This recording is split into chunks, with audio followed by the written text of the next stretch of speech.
نظر بد بالکل حق ہے، انسان کو قبر تک اور جانور کو ہنڈیا تک پہنچا دیتی ہے۔ ایک موقع پر اللہ کے حبیب علیہ السلام نہایت غمگین تھے۔ حضرت جبریل علیہ السلام تشریف لائے اور آپ سے غمزدہ ہونے کا سبب دریافت فرمایا۔ آپ نے بتایا کہ حسن اور حسین کو نظر لگ گئی ہے۔ جبریل امین نے عرض کی، یا رسول اللہ، آپ ان بچوں کو ان کلمات کے ساتھ پناہ دیں: اللہم ذی السلطان العظیم والمن القدیم والوجہ الکریم ولی الکلمات التامات والدعوات المستجابات عاف الحسن والحسین من انفس الجن واعین الانس۔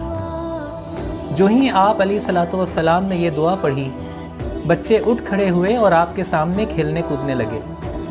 اس موقع پر آپ صلی اللہ علیہ وسلم نے ارشاد فرمایا، لوگوں، اپنی جانوں کو، اپنی بیویوں کو